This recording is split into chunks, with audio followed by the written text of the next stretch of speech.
Hi, good afternoon again. So, this time I'm going to interview Finn. He's a US Peace Corps volunteer here in the Philippines, and he's currently working attached to the also the Provincial Environment Office.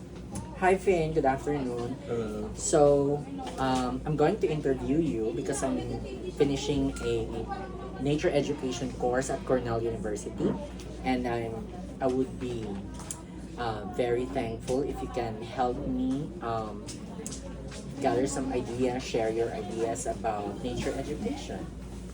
Okay, can you introduce yourself? Hello. Yeah. I think you did great, but my name's Finn. I'm a Peace Corps volunteer here at the Capiz Provincial Office of Environmental and Natural Resources. I graduated, I had my undergrad at the Scripps Institute of Oceanography where I did research on blue carbon and have just done various internships regarding conservation and environmental work.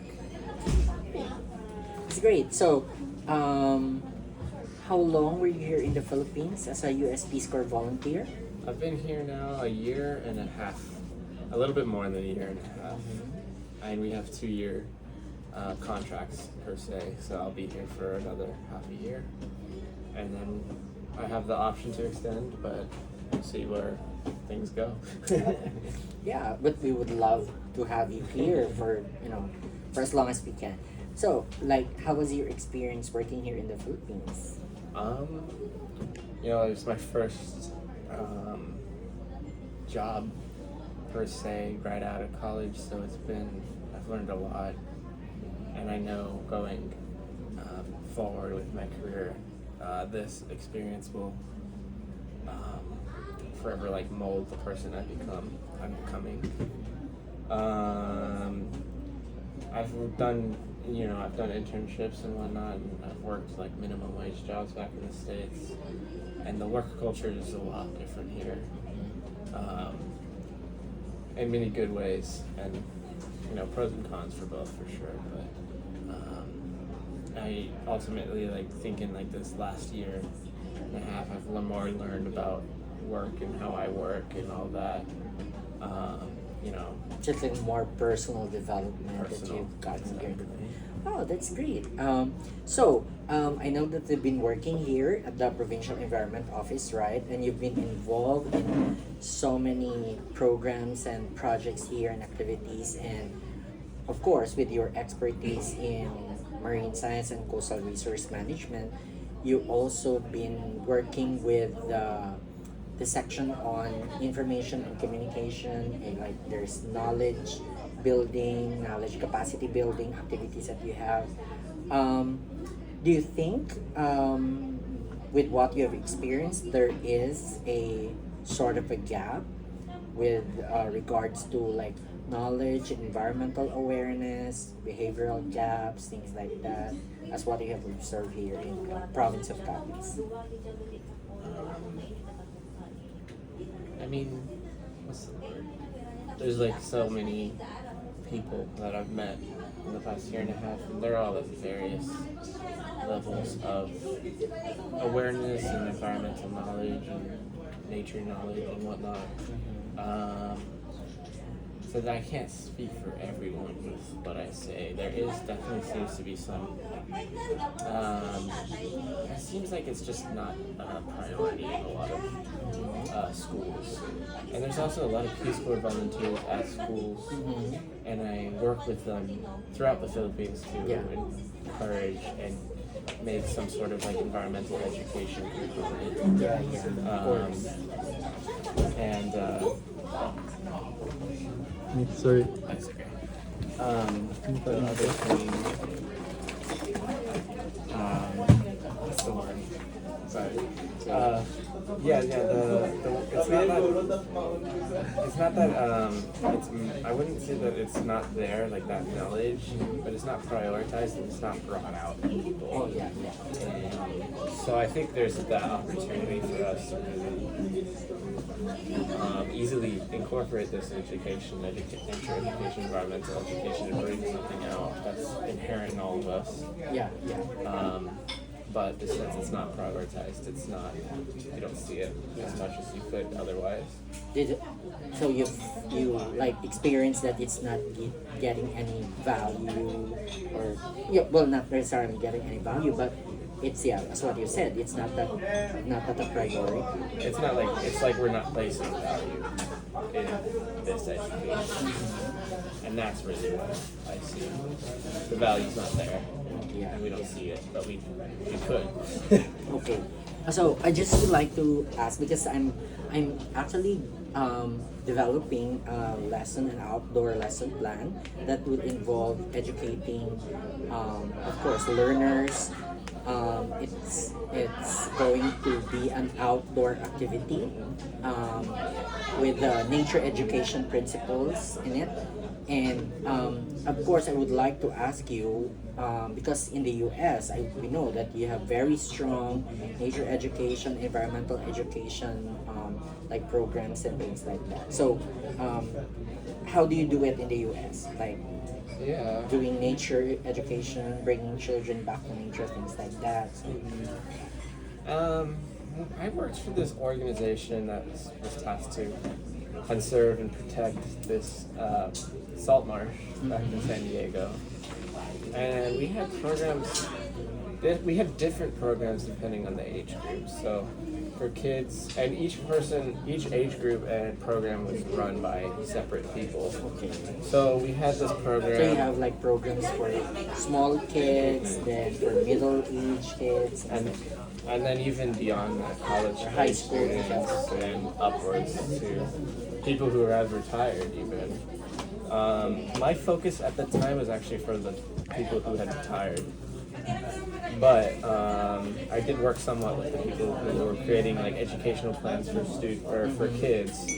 And they'd focus on elementary school kids from grades from kindergarten to grade 5, and they would create programs for field trips, in which these students would essentially go out to this area that we're protecting, and we'd have games for them that took them out to the wild spaces, the nature, and then introduced them to plants and animals there, and then had them either look for them or play a game. so it's more of an exploratory type. Exactly, especially for the younger kids. And it was something that's like not everybody has access to these lands, to these areas that they can explore. And so that was really our goal, was to ensure that these kids from everywhere can be able to. Because, San Diego has parts of it that is a concrete jungle. Yeah. There's not much nature around, so we were really prioritizing those kids because we weren't what's that word? We could we could target students throughout and kids throughout San Diego rather than just near the area. Near the conservation area. Exactly. So, do you think in the US, the nature education, environmental education programs are more successful because they try to get kids or the learners learn the concepts and principles because they're more exposed outdoors, they've been doing experiential learning, things like that, as compared to like you're going to teach in a structured classroom? I think that is a big part for its success.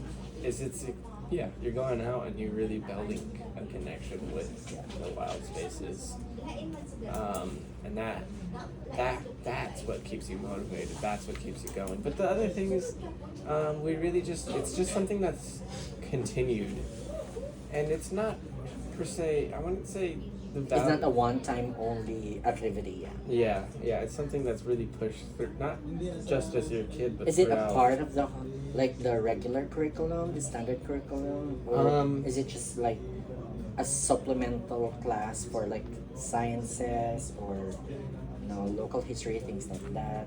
I'm not familiar if it is. I remember when I was growing up, every year we had something environmental related, and It's like a field trip or something. yeah. So I can imagine it is, but it also depends on where you're living in the States. I lived in a very a part of the states that prioritizes that. Yeah. So I can imagine there, yes, but the part I was working with was mostly just providing those resources for. We were essentially an NGO providing, or a nonprofit organization providing resources for these teachers to be able But they to work closely with the local school districts. Exactly. Yeah. And then of course we have like marketing campaigns where once people are out of school and they have to pursue these by themselves. To encourage people to come out, and we have like volunteer programs where they can they can come out, help at the nursery. We'll do walks with them. We'll do like excursions for them. They can help us with our restoration programs, and it's just a way to continue connecting. And So there's like a whole network of like people, like what you said, volunteers, even from business, yes, and so on and so forth. And a lot of businesses actually Support those kinds of initiatives. Yeah, they consider them like team building team building opportunities. I think there is something where they have to do something like that per quarter or something in California at least, because a lot of I can't remember the exact requirements for these businesses, but we would have quite a few businesses come in every quarter to do volunteer work and have their whole team come out and stuff like that. Maybe it's like part of their social response. What do you call that? Corporate social responsibility, like giving back scheme or something. Yeah. So I would be more particularly interested as to the approach, especially because we know you were also trained and your degree is very related to like nature education and environmental science. Do you think there's like an approach that I can use in the context of the Philippines that would somehow like mimic or like get like not necessarily the same results, but like we're hoping like we're going to have like the same result like what you're doing in the US. I think I would really emphasize that experiential learning, getting people out to these spaces. And it doesn't matter even if they're like, say there's Boracay here is beautiful and whatnot. Getting people there would be great, but you don't need to do stuff like that. You could go to a place that's currently not doing the best or doesn't have the best environmental stewardship, and then have these students go out and then starting action research or things. And that could, has that sense of ownership to it that is really valuable to build that connection with nature. I think, of course, that's ultimately the goal. And I think another way to do that is, ideally, and I don't think this is possible in every situation, but ideally, thinking of it as a mentorship, where you have one person who's very knowledgeable in the local species and the plants and just like a resource person who's an expert. Yeah, and having it be something where they'll have a group of 5 or 6 students, and it's a relatively small group. Yeah. But that way that these students can think of you as a mentor. Yeah. Think of them as a mentor, and they have a personal relationship with them, and then they can continue reaching out to them. I think that's really valuable in getting people to build a connection with nature and in the environment. One thing I think it's valuable to, I don't know if I don't, I just want to say it, is there's this hikes with professors in the university. I never took advantage of it because it wasn't a thing when I was there, but they've started it since, where instead of having office hours, the professor will have like sign-up sheets for a hike.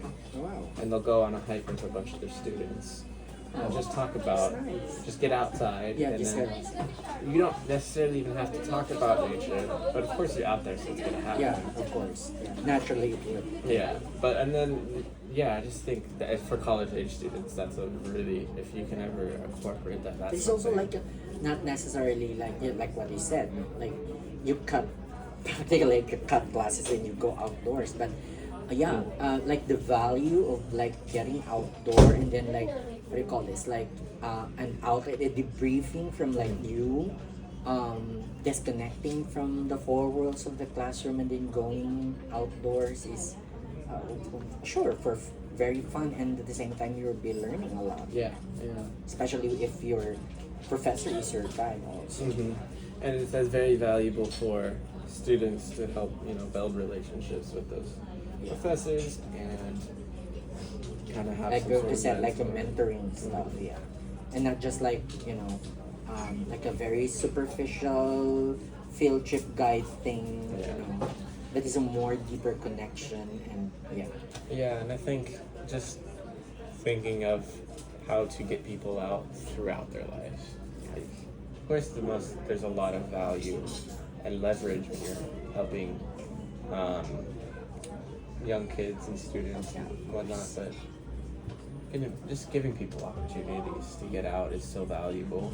Yeah, especially now that kids are, like like to stay indoors and like Yeah. spend their time in front of the computer, in front of their cell phones, things like that. Yeah. And then one last thing is that, I just wanted to say was, learning never stops. You're always learning. So I think that could be seen as a silver lining. It's like, this is where we're at right now. Yeah, But we have so much opportunity to change that. And we always will. we always will. Yeah. Thank you so much, Finn. Thank you so much. Those were very wonderful and meaningful insights. And I know this plan of mine, and I hope that this plan of mine will be implemented. And for sure, with your suggestions, I can really improve how it's going to be like workable as a template also for like future use of like teachers, educators, things like that. So yeah, thank you so much and all the best for you. Yeah, thank you.